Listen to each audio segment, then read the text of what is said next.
memulai pelajaran, silakan Ryan untuk memimpin doa. Ya. Oke. Siap. Ya, teman-teman, kita mulai pembelajaran ekonomi kita pada pagi menjelang siang pada hari ini. Mari sama-sama kita berdoa terlebih dahulu. Berdoa menurut agama dan keyakinan masing-masing. Berdoa dimulai.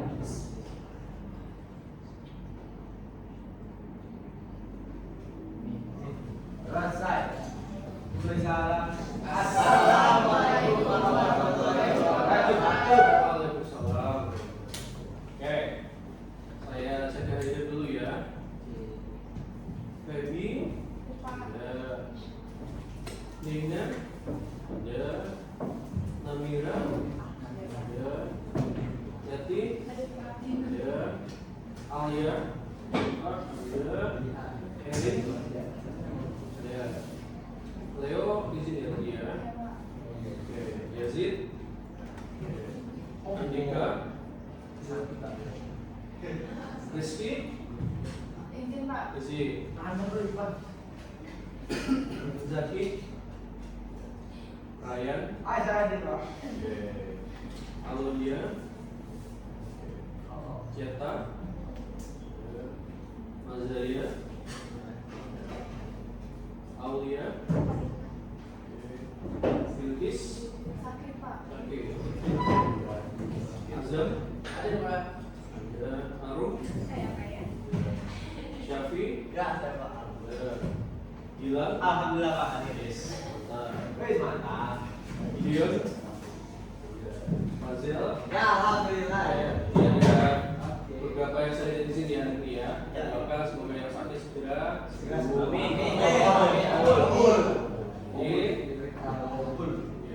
Jadi untuk pertemuan hari ini sebelum saya lanjutkan, saya mau mengingatkan dulu nih kira-kira di pertemuan sebelumnya kita belajar apa? Ada yang masih ingat?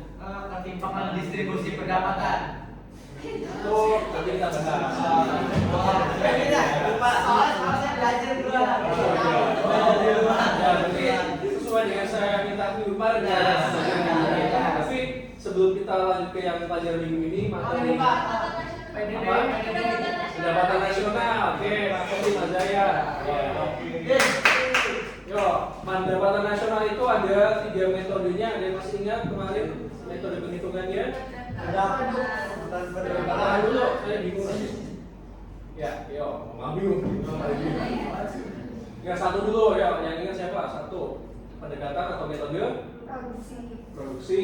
Oke. Kedua, penerimaan. Ketiga, pengeluaran. Ya, masih ingat ya? Lupa. Ada 3 pendekatan. Kemudian juga sudah kita pelajari ada konsep penghitungan pendapatan nasional yang banyak itu dari mulai GNP, GDP, RNP sampai yang paling bawah adalah DI atau disposable income. Ya.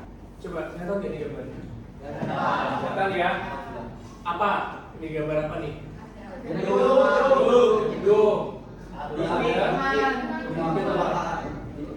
Dipik. Jauh ya. Apa? Rumah di bantaran kali. Tahunya dari mana ada kali?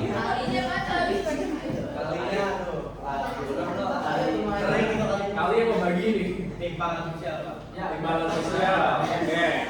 Keren. Kayaknya bilang belajar banget semalamnya Maria ya. Ini ada gambar gedung tinggi, kemudian di sini ada rumah-rumah yang apa namanya padat penduduk gitu ya. Pertanyaan pertama saya, pernah nggak kalian lihat kondisi ini di real?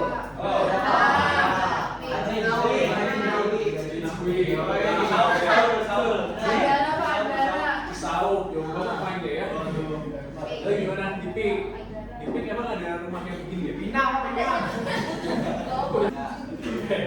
Terus, ya menurut kalian nih, ya kenapa nih kondisi ini bisa terjadi? Karena timbangan sosial. Timbangan sosial. Ada pendapat lain selain tadi ketimpangan sosial di Fazel? Adanya ketidakadilan dari soal pemerintah, Pak. Bener Pak, kapitalis Pak. Kapitalis. Berarti kayaknya siap ikut debat capres nih kayaknya. Semalam kan saya ini. Iya. Pilihan tadi selain ada ketimpangan sosial, ketidakadilan, apalagi? Perbedaan pendapatan. Perbedaan pendapatan. Sistem kapitalisme. Sistem kapitalisme ya, sama seperti rakyat tadi bisa. Oke. Kemudian, nah di sini bisa kita pelajari apa sih? Ya, jadi dari gambar yang sudah kita lihat tadi, yang sudah kalian analisis tadi secara awal. Nah, pengertian dari ketimpangan pendapatan, coba siapa yang mau membacakan? Ya, kalian boleh. Pengertian ketimpangan pendapatan adalah suatu konsep yang menjelaskan perbedaan kemakmuran standar hidup dan pendapatan yang diterima atau yang dihasilkan oleh rumah tangga konsumen sehingga mengakibatkan tidak meratanya distribusi atau wilayah yang disebabkan oleh perbedaan faktor produksi dan sumber daya yang Oke, terima kasih untuk kalian. Ini itu ya, ketimpangan pendapatan itu intinya adalah perbedaan. Ya, ada masyarakat tadi yang pendapatan lebih tinggi, ada yang menengah, ada yang rendah atau yang kurang, gitu kan. Nah, kemudian akibatnya apa? Terjadinya tidak merataan distribusi pendapatan. Ya kan, yang pendapatan sudah tinggi ya akan tinggi terus, gitu kan. Kalau yang masih di bawah ya untuk berubah mungkin perlu waktu dan usaha. Nah, kemudian berikutnya adalah cara pengukuran. Nah, distribusi pendapatan itu ternyata bisa diukur dengan cara yang pertama melalui ukuran dunia. Yang kedua adalah menggunakan kurva Lorenz. Yang ketiga adalah koefisien Gini. Ya, ini yang begitu. Kepalanya korporat banget sih. Jadi berarti contoh-contoh nanti yang kalian akan bisa meratakan distribusi pendapatan, karena kan calon-calon pekerja keras di masa depan. Penghasilannya pun juga ikut keras karena kerja kalian juga keras. Oke, ada pertanyaan? Boleh ya. Nah, nanti bisa kalian lihat rasio koefisien Gini-nya sudah bisa kalian akses di SID ini atau di QR ini bisa kalian akses. Nanti langsung masuk ke websitenya BPS. Apa BPS? Badan Pusat Statistik. Ya, kalau zaman dulu ya biro soalnya saya buat. Ini akan saya bagi dulu kelompok ya. Nanti setiap kelompok akan saya berikan LKPD yang harus didiskusikan dengan kelompok masing-masing. Nah, materi yang didiskusikan ada di link tersebut ya. Nanti kalian bisa akses sendiri gitu ya. Saya bagikan dulu.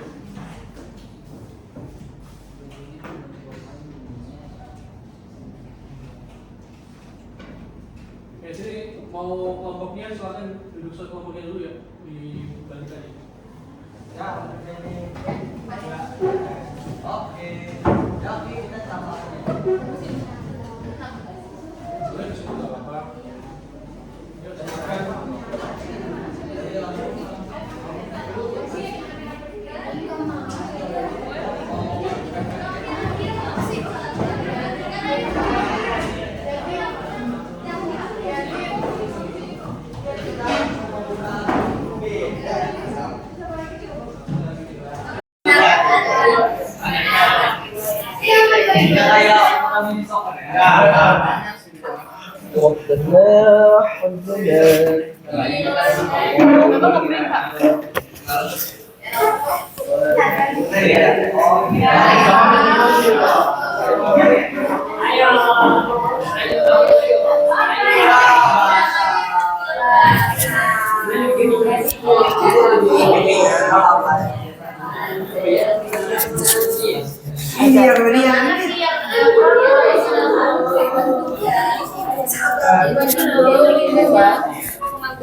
Pak, mana soalnya Pak?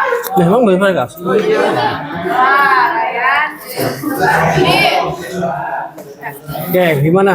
kita udah ini nih Pak, udah diskusi sampai yang tadi tuh nomor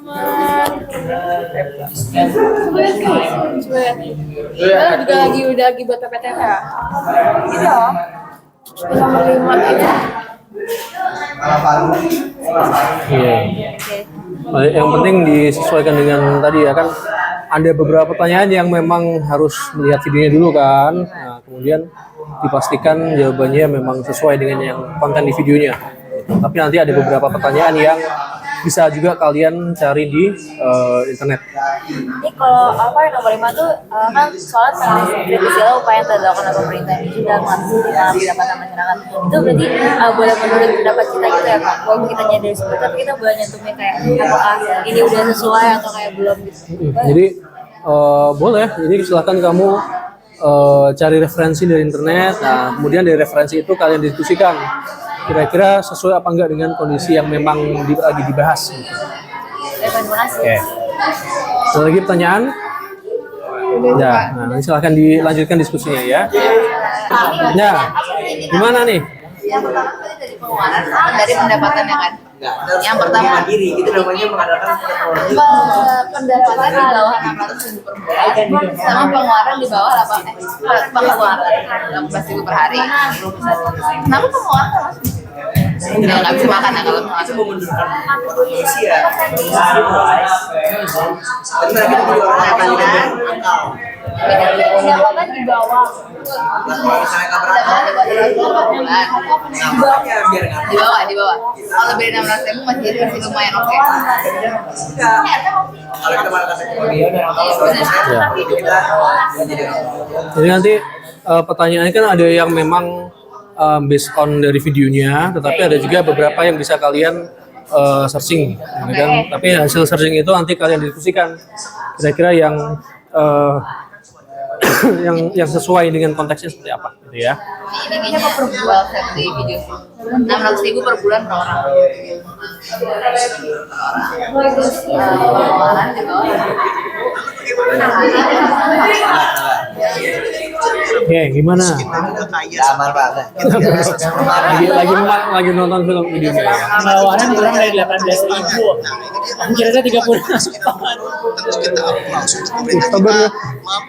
Hari ya kantor dari pemerintah dari Meningkat coy.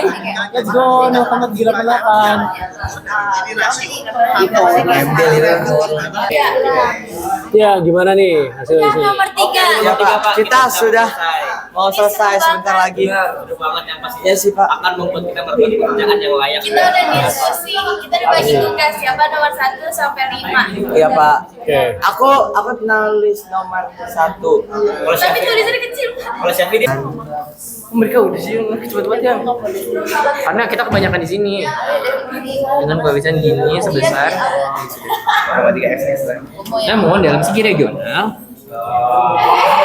koefisien ini bervariasi dari yang paling tinggi apa-apa dan yang paling rendah bla bla bla bla bla gitu aja. Banyak banget tulisnya nanti. Jatuh Jawa Tengah itu. Namun dalam segi regional, namun dalam segi regional bervariasi. Terus yang paling tinggi sampai paling rendah aja. Kan tadi kan itu yang pengen gue bilang. Kalau berdasarkan video kita Berdasarkan video. Nah, kita mengacu pada di sini. Sumber daya. Yang pertama Sumber daya. Industri di Jogja tuh apa? batik. Ya, Papia. industrinya kurang. Ya ini karena masih belum. Juga Jogja itu wilayahnya nggak strategis. Karena mungkin emang dekat sama laut selatan, tapi rute laut selatan itu bukan dia itu aman. Batik itu adalah geoekonomi. Geopolitik, geoekonomi masih ya. Sektor yang diandalkan itu bersifat Nggak musiman juga kan pandemi kemarin kan emang dia nggak ketebak. tidak bisa stabil. Nggak gitu. Hanya berfokus pada satu sektor. Oke, sudah Kalau misalnya ada yang sepertinya siap untuk presentasi. Oke, siap Pak. Ya. Kelompoknya siapa yang mau presentasi? Oh. Kirain Leti berdiri mau presentasi. Mau presentasi ya? bisa lebih baik. Ya silahkan yang mau Baik. pakai berdiri sih. Kalau nggak berdiri nggak saya tunjuk tuh. Cara untuk melahirkan para Oke, yuk silahkan diperhatikan yang lain.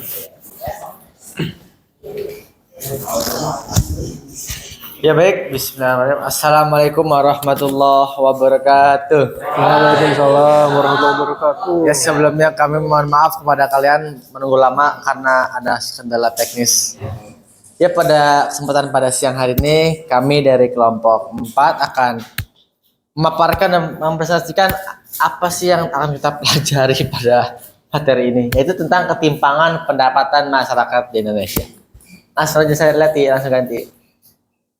Nah di sini sebelum kita masuk kepada materinya, perkenalanlah kami dari kelompok 4. Itu dari saya Ryan Taufikur Rahman. Saya mukanya seperti ini ya. saya Ziti Batullah Isat. Saya Feby Navita. Saya Arma Gusun Arfiani. Saya Kirana Leticia. Saya Maria Denera. Ya di sini sebelum masuk kepada materi inti, kita sini akan menguliti demi sedikit ya dari para pengertian dulu nih, ketimpangan pendapatan. Apa sih, ada yang tahu nggak apa arti dari ketimpangan pendapatan? Tidak ya. Ya, jadi di sini ketimpangan pendapatan adalah ketidakseimbangan ya, atau perbedaan yang signifikan ya, sepertinya dalam distribusi pendapatan ya, seperti itu. Terima kasih. Ya. Ya, terima kasih Ryan. Jadi kita lihat dulu dari Badan Pusat Statistik pada Maret 2023 dikatakan bahwa penduduk yang di bawah garis kemiskinan itu ada sekitar 25,9 juta orang. Nah, sebenarnya apa sih yang menjadi indikator pemerintah untuk menentukan penduduk itu dalam golongan garis kemiskinan atau tidak? Yang pertama adalah orang-orang yang atau penduduk yang memang pendapatan per kapitanya itu di bawah 600.000 per bulannya. Kita ada beberapa faktor juga yang menjadi penyebab dari ketimpangan pendapatan masyarakat di Indonesia. Yang pertama itu ada kesenjangan penduduk, di mana kesenjangan penduduk ini juga bisa mengakibatkan lebih banyaknya pengangguran.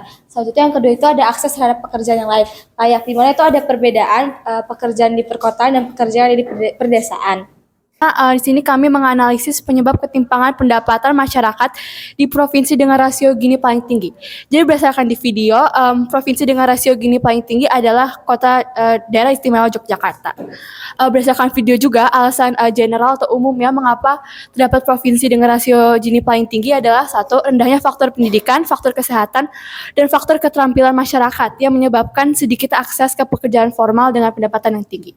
Itu kritisi dari usaha yang telah dilakukan pemerintah. Kalau untuk di video sendiri itu tidak terlalu dijelaskan apa usaha yang telah dilakukan pemerintah. Jadi kami melakukan riset dari sumber-sumber lain. Nah, kami menemukan 6 diantaranya. Yang pertama adalah program bantuan sosial. Seperti yang kita tahu, pemerintah sudah menyediakan banyak bantuan sosial seperti KJP atau Kartu Jakarta Pintar atau KIP atau Kartu Indonesia Pintar, dan berbagai bantuan sosial lainnya seperti BIM juga nanti masuk ke bagian pendidikan, dan program bantuan sosial itu sudah dilakukan pemerintah sejak beberapa tahun yang lalu dan sudah lumayan terbukti efektivitasnya hingga sekarang. Kemudian sekian dari kami.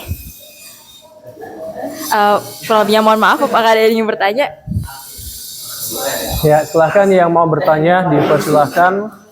Sebenarnya makasih banyak. Aku mau izin nanya buat yang tadi indikator kemiskinan yang di bawah 600.000 per bulan atau di bawah 18.000 per hari, itu yang pengeluaran sama pendapatannya.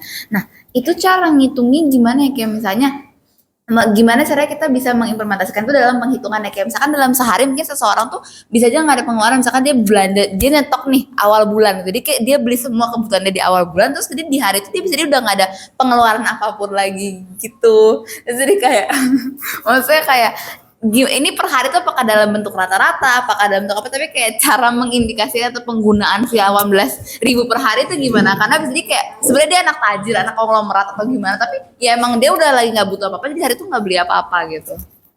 Terima kasih atas pertanyaan Namira. Jadi saya izin menjawab pertanyaan Namira. Jadi di sini menurut dari data Badan Pusat Statistik BPS pada tahun 2021 itu mengacu pada dasarnya penduduk Indonesia itu mengeluarkan untuk konsumsi itu per bulannya 1,26 juta. Kalau kita misalkan dihitung 1,26 juta ini, itu rata-rata pengeluaran per harinya itu ada di sekitar 42.000. Jadi kalau misalkan tadi kayak belanja per bulan, ya kan? Kalau misalkan 18.000 saja itu untuk per harinya, kalau misalkan kita kali 30 itu cuman rata-rata pengeluaran itu hampir cuman 540.000. Jadi balik lagi ke indikator yang pertama, bahwasannya orang yang memang pendapatannya di bawah 600.000 itu juga termasuk dalam di bawah garis kemiskinan gitu sih. Ya, selamat pagi, selamat siang semuanya. Nama aku Zaki. Ya. Bisa balik ke slide sebelumnya? Thank you. Lagi, yang Jogja. Sesuatu di Jogja. Iya. Apakah kalau kan di sini kita bisa lihat kalau misalnya Provinsi Daerah Istimewa Yogyakarta itu merupakan salah satu provinsi dengan Gini rasio paling rendah kan di sana. Jadi ketimpangan pendapatannya tinggi jadi di sana. Tapi apakah statistik ini bisa apa namanya? Fasad itu bahasa Indonesia apa? Tidak menggambarkan kondisi yang ada di lapangan gitu loh. Karena aku pernah dengar kalau misalnya biaya hidup di Jogja itu juga rendah, dan juga di poin kalian itu para pendatang yang merupakan pensiunan itu datang ke sana karena pensiunan kan nggak dapat gaji kan, sehingga mungkin rate pendapatan di provinsi itu sendiri menjadi rendah, sehingga mengakibatkan data yang artificial gitu loh, yang mungkin nggak terlalu miskin, cuman karena adanya faktor-faktor ini jadi kelihatan miskin gitu loh. Gimana pendapat kalian? Apakah iya benar-benar senjang atau senjang yang karena orang tua datang kan? Iya. Tapi sebenarnya dia hidupnya makmur. Tapi karena udah tua, makanya nggak dapat gaji. Makanya di sini indikatornya rendah. Nah, dan juga memang biaya hidup di sana yang rendah ya? Iya, itu dia. Jadi apakah emang benar rendah atau biayanya yang rendah dan orang-orang itu udah sejahtera dengan gaji-gaji rendah mereka itu? Nah itu gitu. Ditambah lagi tadi kota pelajar. Mahasiswa kalau ya mereka nggak kerja, mereka dapat pendapatan dari orang tua mereka dan juga mungkin part time gitu kan. Sehingga ya usaha mereka untuk mendapatkan gaji yang tinggi itu kan di limit skill mereka sendiri, karena mereka sendiri juga masih undergraduate gitu. Itu pertanyaan dari kami sendiri sih ya. Yang tadi pensiunan itu sebenarnya kalau misalnya yang berdasarkan saya baca, yang saya kutip dari artikel itu, pensiunan itu sebenarnya pensiunan BUMN atau PNS yang memang mereka pensiun tapi mereka juga punya tunjangan pensiun. Jadi walaupun mereka sudah pensiun, mereka tetap dapat tunjangan, di mana juga itu menyebabkan ketimpangan antara memang yang kayak mungkin di Jogja memang udah ada yang pensiun tapi nggak dapat tunjangan, sedangkan yang dari pendatang ini mereka pensiun tapi mereka dapat tunjangan gitu. Kami mengucapkan terima kasih yang sebesar-besar kepada kalian semua.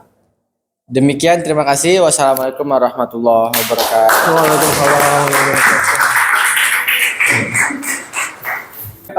Tadi sudah bagus ya presentasi yang diberikan oleh kelompok 4, kemudian juga pertanyaan-pertanyaan yang diajukan juga sesuai dengan materinya dan dijawab dengan baik juga.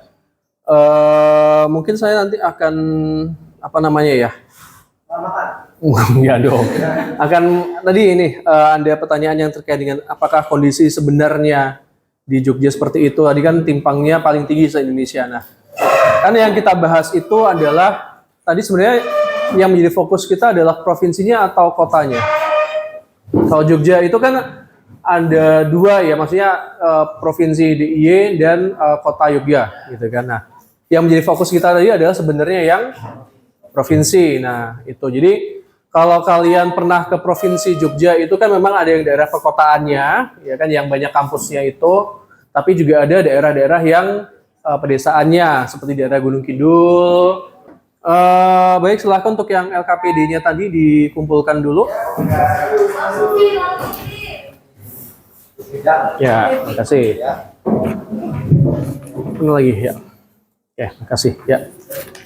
Oke, Anda yang bisa menyimpulkan nggak kegiatan hari ini kita belajarnya apa? Yuk, siapa? Apa yang kalian pelajari hari ini? Timbangan pendapatan. Oke. Apa faktor-faktornya? Contoh faktornya ada apa yang bisa kamu sebutkan? pendidikan, pembangunan infrastruktur yang masih kurang merata, apalagi pertumbuhan penduduk. Sebelum diakhiri pertemuannya, silahkan ini ada refleksi pembelajaran, bisa kalian scan menggunakan QR, bisa kalian, ini nanti kalian masuknya ke Google Form ya, bukan ke payment pembayaran ya. Tapi kalau mau transfer saya nanti saya kasih tahu ya. Bisa kebuka ya? Ya, nanti silahkan kalian isi dengan kondisi yang kalian alami saat ini. Gimana kira-kira kalian sudah bisa memahami materi yang diberikan? Oke, nah. Manfaatnya apa yang kalian rasakan? Jadi lebih ngerti tentang ketimpangan, lebih aware, apalagi. Iya, makin semangat belajar. Oke, ya, termotivasi ya. Jadi berarti karena materinya sudah selesai, minggu depan kita akan ya kan kemarin pendapatan nasional kan sudah dibahas tuh ya kan, dari pendekatannya, konsepnya. Nah sekarang distribusi pendapatannya sudah dibahas. Kalau kalian lihat di buku kan materinya sudah habis. Berarti saatnya minggu depan kita belajar lagi ya. Belajar lagi paling 15 menit, habis itu kita jangan istirahat dong. Ya, ada ulangan lah ya. Jangan lupa minggu depan kalian pelajari materinya. Karena tadi yang memimpin sudah Ryan, sekarang saya minta tolong yang lainnya siapa ya? Ya, biar andil ya. Oh iya, boleh ya. Silakan Dina. Sebelum kita mulai kegiatan pada siang hari ini, marilah kita berdoa. Pak Ade dan teman-teman, marilah kita berdoa. Menurut agama dan kepercayaan masing-masing. Berdoa dimulai.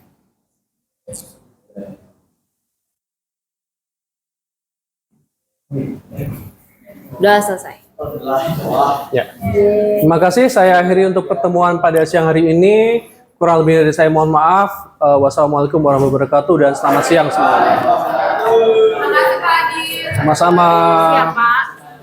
Sama-sama.